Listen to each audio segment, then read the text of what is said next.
In today's video, I'm going to teach you how to change currency on Udemy. If you've ever seen course prices in a currency that doesn't match your country or your preferred payment method, it can be confusing and a bit frustrating. In this walkthrough, I'll guide you step by step through updating your Udemy currency.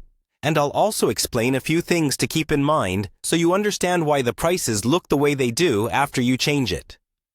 First, open your web browser and go to the Udemy website. Make sure you're on the official site and that you're signed in to your account. If you're not already logged in, go ahead and enter your usual login details and wait until you see your Udemy homepage with your profile picture or initials in the top corner. Once you're on the Udemy homepage, look toward the top right side of the screen. You should see your profile icon there. Click on that icon to open a small drop-down menu. This menu is where Udemy keeps most of your account-related options. From that drop-down, look for the option labeled Account Settings or simply Settings and click it. This will take you to the main settings area for your account. On the settings page, you'll see several sections in a menu, usually on the left-hand side or across the top, depending on Udemy's current layout.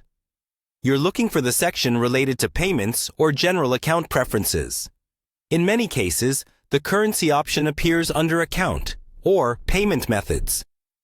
Take a moment to scan through the options until you find a field labeled Currency or Display Currency. When you find the currency setting, click on the drop-down menu next to it. A list of available currencies will appear. Scroll through the list and choose the currency you want Udemy to use when showing you course prices. Select the one that matches your country or your preferred way of paying for courses. After selecting your new currency, look for a Save or Apply button on the page. This part is important. Your changes won't take effect until you save them. Click Save, then wait a second for the page to refresh. Once it's done, navigate back to the Udemy homepage or any course page. You should now see all course prices displayed in the currency you selected. If it doesn't update right away, try refreshing the page or signing out and signing back in. And that's all you need to do to change currency on Udemy.